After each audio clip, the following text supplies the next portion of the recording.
That's a baby. That's it. That's it.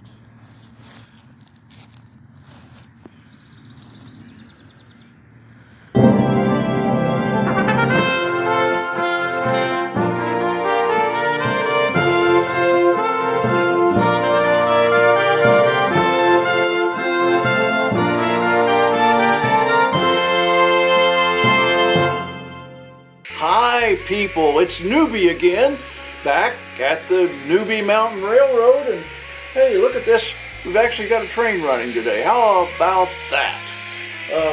Yeah, we've got most of the work done. We still got a little wiring to do, but it's working out.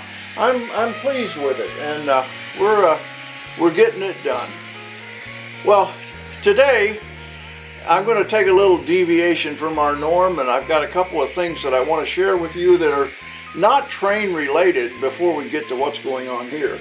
And one of them is, I had some commotion outside the other day, and one of the neighbors was talking with Donna, and she said, there's something going out in the front of your house. And so Donna goes out, and sure enough, there's cars stopped on the street, and there's quite a commotion going on. And what it is that there's a mommy deer and Bambi, and mommy deer is trying to get Bambi to cross the street, and Bambi would not go. So mommy took Bambi over and put Bambi down in the bushes on the east side of our yard, and then mommy took off and left this little, and it couldn't been, I mean, newborn. I think it was still wet, if you know what I mean. But anyway, so I, Donna says, hey, come look at this. She was worried about this little baby deer, and so I go out and look at it, and I go out to see where it is in the bushes, and when I go out to see where it is in the bushes, it follows me out of the bushes, back over and lays down on the driveway. And I thought, now, this isn't good. Because, mama deer will sometimes leave newborn babies in the bushes while they go and recuperate from the birthing process, and then they'll come back later and get the baby. Well, I think that's what was going on here, and so I was a little concerned, and uh-oh, we lost some cars somewhere. But anyway, so I pulled out my cell phone and I shot some video. Here's what I shot. Hi there.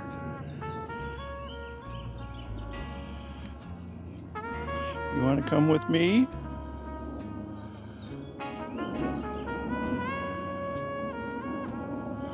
Huh? Huh?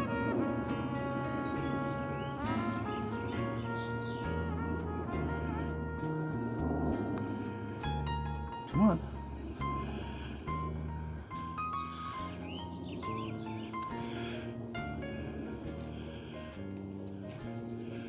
Come on. Come on. Let's go this way. Let's go find mommy. Let's go find mommy. Come on.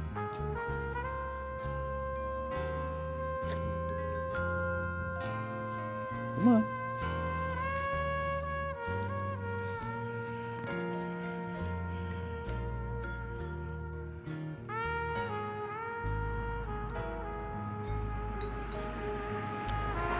Come on.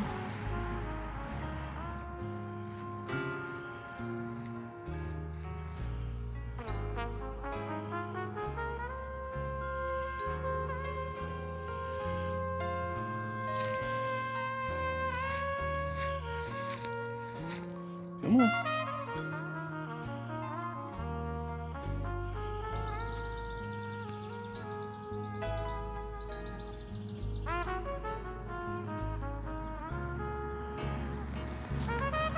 That's a baby. That's it. That's it.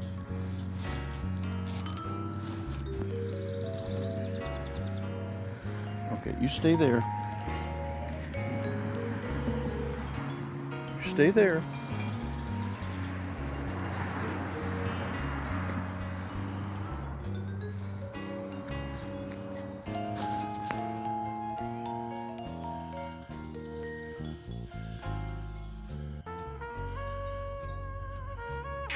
So the other thing, while I was out there, Mrs. Newbie says, why don't you show the people my garden?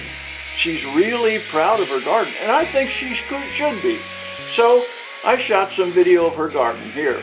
Oh, by the way, I was just holding the camera. You know how jittery I am, so in some cases I got so jittery that I just substituted a photograph for instead of the video. You'll see what I mean. Take a look.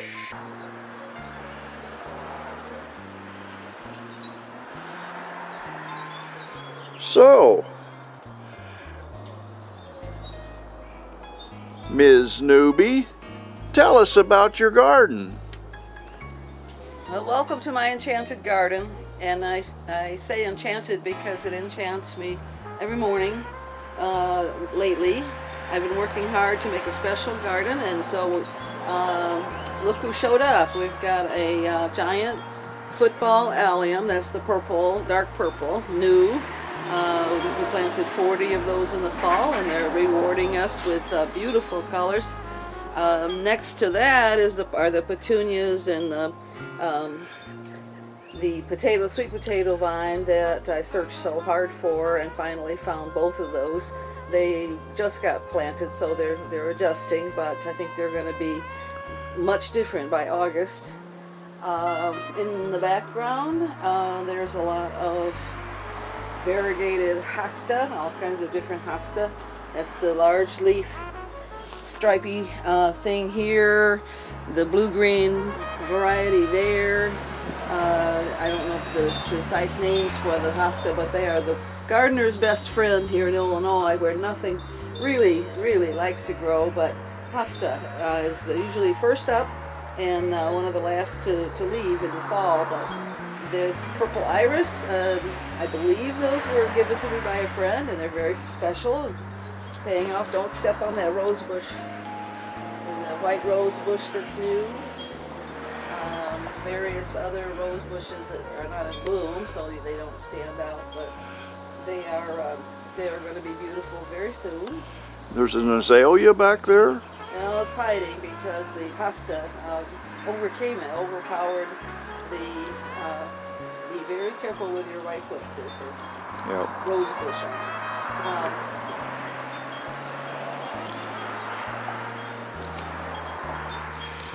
The rose bush by my azaleas foot. that are new this year. If you come over this way, I'll show you a better one. And in between, you see these iris that are worthy of Monet attention, and those who also those artists who like the flowers like to prefer to paint iris. They are so beautiful. And then we do have some drop-ins. We have the forget-me-nots that I believe blew in from the neighbor's garden, and hope that they blow in again. We've got the azaleas, which were beautiful red, now faded more, but they've been open for 2 weeks or 3, and that's unusual to get that kind of a bloom longevity. In the background there are the bleeding hearts. And over here is another kind of, I'm sorry, I've forgotten the name for a moment. The white variety, anyway, is the same plant as the purple allium. There, I got the name. I think that's about it in this row. On the other side of the sidewalk, we have pot of morning glory and pansy. I am fond of this shade of pansy. I like purple in general in the garden, and that is such a rich color. The twin pot on the other side, of course, and more of the giant purple allium there. We have white azalea. All the azaleas are new. I think we were inspired by the Masters tournament, where they have such beautiful flowers early in the year. It's like we're starving for bloom, and then the Masters with this all kinds of shades of the what do they call them? Azaleas. Azaleas, and rhododendron. That was what I was also searching for, rhododendron. But look how graceful the iris are above the white. They're just beautiful. Down in here, what I wanted was I wanted drama for a special purpose for this garden, and I got it. Next year, these purple flowers are going to be even bigger, because as I said, they are supposedly football variety, so they're going to be quite large when they get a little bit older. That's about it for the flowers. Oh, just panning around and see the rest of the garden. We have over here.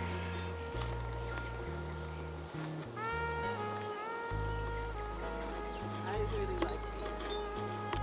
Really, really like these yellow giant iris. So just more delicate iris here, but they're not perfect yet. Well, a couple of rose bushes that come back in 2 weeks, and we're going to see some really special roses. You couldn't hear that. A rose bush that is not blooming yet, Oh yeah. but it will.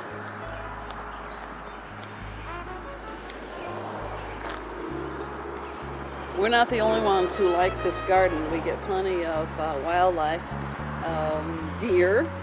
We all know deer love the ornamental plants, and I'm lucky to have this much color, because we have more deer probably than flowers. Okay, now for what we've got done today, up till today, here in the layout. Now, I was talking about getting the wiring done, and you see I've got the train running, and so that's been done. Well, now wait a minute. Most of it's been done, and I still haven't wired this segment right here, but that's the only part. Everything else is wired and is operational. And let me show you what's going on down here in the yard area. I'm really pleased with how that came out. Okay, I'm going to stay behind the camera this time so I can keep track of where the camera's pointing, so I don't talk about stuff that the camera's not looking at. So, what you see here is you see the west end of the yard, and you see the new siding track that we now have. Actually, 2 new siding tracks. You see the BNSF train. Well, let's start on the outside track. The outside track, you see we have an Amtrak train that we've backed in there and parked. And then the next track, we have that BNSF freight that basically that's as long a train as will fit in that siding without encroaching into the turnout on this end. The next track in is the number 2 main line, and the what is the empty track now that you just saw the Santa Fe train go through. That's the number 1 main line track. Then we have the inner loop track, which has it's actually a Missouri Pacific engine with a couple of coal cars and 3 box cars, or well, a stock car and 2 box cars behind it. Now, that train, that's one that is not functional right now, that track, because if you look over here, you see that in this area right here, I've still got work to do. Well, wait. That doesn't need to be there. But anyway, you see I've still got work to do in finalizing this area right here. What I ran into was that this piece of track here was not long enough for the change of grade to go from the elevation of this turnout up to the Cotto Unitrack. So what I'm going to do is I'm going to take this section of double track Cotto out, and so that I can make that a longer transition and have room to ramp up to the Cotto from that turnout. That's one of the one of the things that I'm still haven't gotten done. But that's where we are today as the train goes through, and that's pretty much it. Now, I said last video, I said that I was going to do some work up there in that train, in that turn. I haven't gotten around to doing that yet. But what I'm going to do, let me step around here. What I'm going to do is start new grade, basically right in here. This crossover, double crossover, will be the beginning of the grade just slightly, and then it'll start ramping up right here around to the hairpin turn there. So that's what I've got planned for that. Okay, that's it for today. Thanks for watching. Thanks for subscribing. Please comment. Let me know what you think, and share the videos. Tell your friends about our channel, and come back again next time when we'll see what's going to happen.